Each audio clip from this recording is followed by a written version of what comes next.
நாம் தமிழர் கட்சியில் இருந்து சமீபத்தில் விலகிய காளியம்மாள் சர்ச்சையை கிளப்பிய பத்திரிகை குறித்து அந்த விழா மேடையிலேயே பேசியிருக்கிறார்.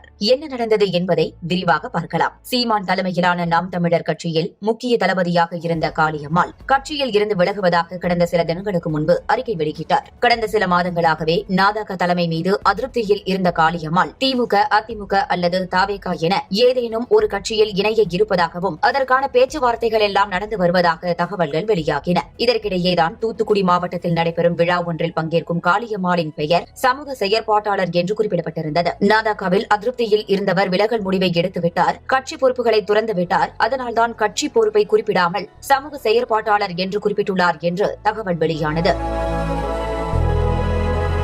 இதுகுறித்து விளக்கம் கேட்டபோது என் நிலைப்பாட்டை நானே அறிவிக்கிறேன் என்றவர் அடுத்த ஓரிரு நாட்களில் நாதாகாவில் இருந்து விலகுவதாக அறிக்கை வெளியிட்டார். இப்படியாக அரசியல் களத்தில் தனது விலகல் முடிவை வெளிச்சம் போட்டு காட்டிய நிகழ்ச்சியில் இன்று பங்கேற்ற காளியம்மாள் சமூக செயற்பாட்டாளர் என்று குறிப்பிடப்பட்ட பத்திரிகை குறித்தும் பேசியிருக்கிறார். தூத்துக்குடி மாவட்டம் திருச்செந்தூர் அருகே உள்ள மணப்பாடு கிராமத்தில் நடந்த நிகழ்ச்சியில் பங்கேற்ற காளியம்மாள் சேர சோழ பாண்டியர்களின் பெருமை குறித்து பேசினார். தொடர்ந்து இந்த நிகழ்ச்சிக்கான பத்திரிகையை கொஞ்சம் கொடுங்கள் என்று கூறிய அவர், இந்த பத்திரிகை ரொம்ப முக்கியம், இந்த பத்திரிகை என்னை புரட்டி போட்டுவிட்டது என்றுதான் சொல்ல வேண்டும், யாரை புரட்டியதோ இல்லையோ என்னை புரட்டி போட்டுவிட்டது என்று சிரித்தபடி பேசி கடந்து சென்றார் காளியம்மாள்.